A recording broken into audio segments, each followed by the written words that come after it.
diversity. It gives birth to the spectacular beauty that we see all around us. Differences, contrasts, colors, smells, sounds, textures, and tastes all weave a fabric that is the perception of our world around us. This great beauty inside of diversity, it gives us a taste of life. It's this diversity and beauty that has driven me to love cultures, traveling, learning languages, and experiencing food from all over the world. This is my journey of how the places I've been have molded me and formed me, how the people I've met, the cultures I've interacted with, and even the very tastes of their food have influenced my life and my story. I visited Guatemala for the first time when I was 17 years old. I took a trip with my university to help an organization in a small village in the desert in a place called Zacapa. This organization was working together doing amazing things to help people in need. And after a month of serving with them, I left my heart in that desert town. For the next 4 years, I went on every trip I could possibly go on to get back there. I just wanted to become a Zacapaneco so badly. I loved it. And the things that we did down there were awesome. They mattered. And we knew they had big value. They weren't just small things that we were doing, but because they weren't small, they were also heavy. And some of the things we had to see and deal with were deep. And honestly, they hurt, And we needed a place to escape. And I had some friends around me, luckily, that were going through that same stuff. And so together we found Antigua, and it became our escape. Every long weekend we could find, we went there, and we would use it to de-stress and just to get away. The old capital of the country. It was originally a settlement of the Spanish colonies. Then it moved to where the current capital is today. Some say it was due to the volcanic activity from the group of volcanoes surrounding the old city, but there it sits still today, preserved like a gem, lodged in the volcanic rock of the past. Cobblestone streets, original architecture, ruins, so much history and culture, a true marvel of beauty. This became a place of rest for my friends and I on long weekends to get away from the stress and exhaustion of serving. It became a refuge for us. Its culture, environment, beauty, history, and food. Antigua is a beautiful picture of diversity, framed in hundreds of years of well-preserved history.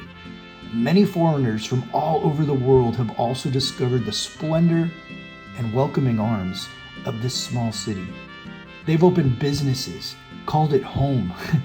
It's a truly beautiful place.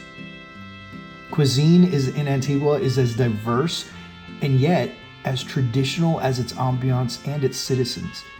You can find just about anything you're looking for here. Yet what has influenced me the most is the traditional food. Street vendors selling the most delicious delicacy along the corridors of the city. Fine dining experiences provide upscale takes on traditional foods.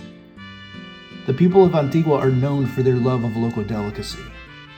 Avocados. They're lovingly referred to as panzas verdes, or green bellies, due to their love and use of avocados in their dishes. And that's where I find myself, becoming a panza verde as well. Let me now share with you the taste and experience of Antigua, Guatemala. I want to invite you to make a traditional dish with me. I'll invite you to sit with me at the best table in the house, the table in the back, as we share together an experience of Antigua, Guatemala.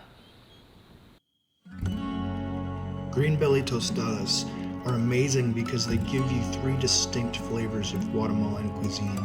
So you want to start off with a piece of chicken and just chop it up into some rough chunks that we're going to then throw into our food processor or our blender.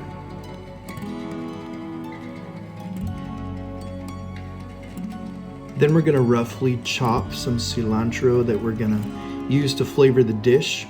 It's a very Guatemalan flavor, so we're gonna then dump that into our food processor as well with our chicken, and then add a little bit of mayonnaise to our liking based on your taste, as well as season it with some garlic salt, just making sure there's enough flavor in there.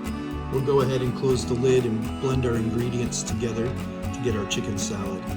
Then we'll chop up some onion as well as an avocado.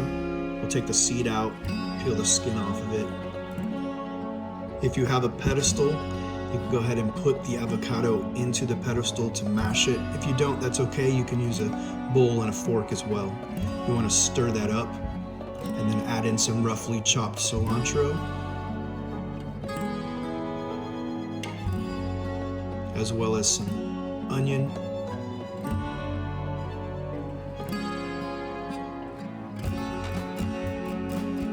And then we'll put some key lime juice in for flavor.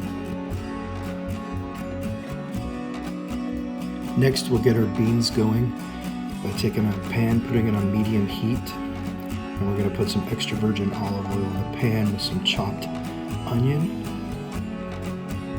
some chopped garlic, and then we'll let it kind of simmer in that oil for a little bit and just caramelize. Then we'll add some chopped up cilantro just at the very end so it retains some flavor.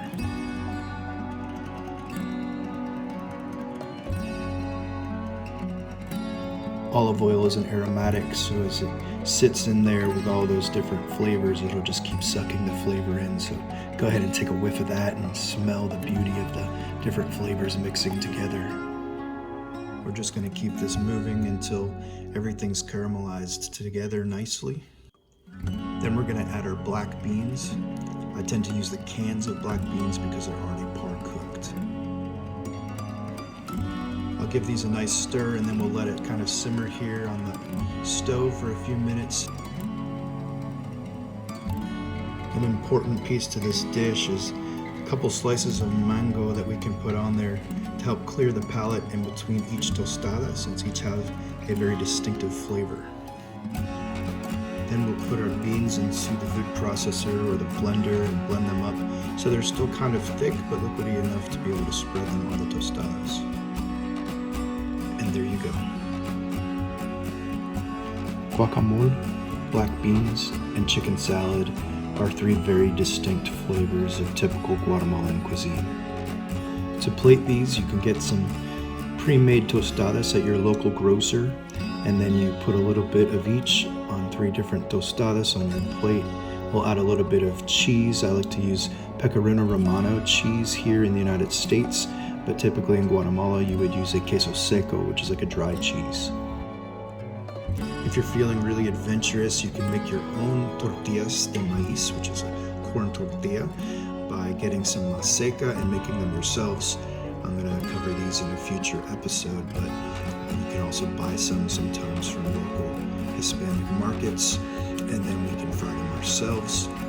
Put it in a little extra virgin olive oil in the frying pan on a low to medium heat, and just fry them until they're nice and crispy. And then we've made our own homemade tostadas to make this plate with.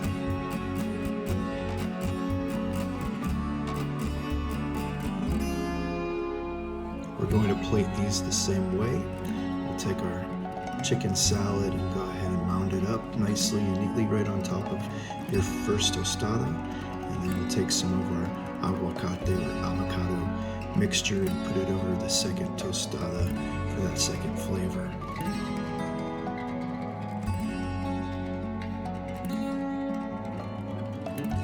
And then we'll take some of the black bean mixture and put it on that last tostada. And then we have one distinct flavor on each tostada, representing a different flavor of typical Guatemalan cuisine. Again, we have our mango slices on here just to cleanse the palate in between each tostada. We'll use some Pecorino Romano cheese to garnish the top with for that little bite of flavor to add. And then we'll garnish it with a sprig of cilantro on top of each of our tostadas. This plate comes out really beautiful with lots of different colors. It's a very typical way to express the flavors of Antigua, Guatemala. This is a green belly way of eating. They will eat it for snacks, they'll eat it for meals, they'll eat it when they have guests come over to show that Guatemalan hospitality.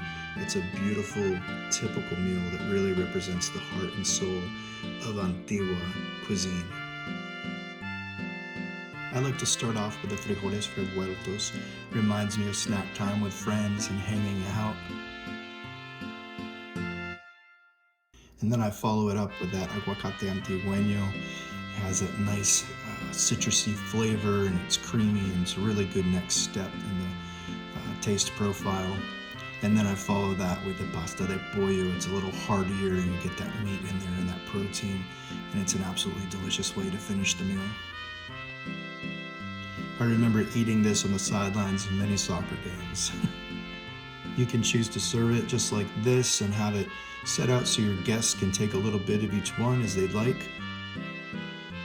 Or you can plate it just like this and serve it fully prepared so that your guests can have the full experience of the meal.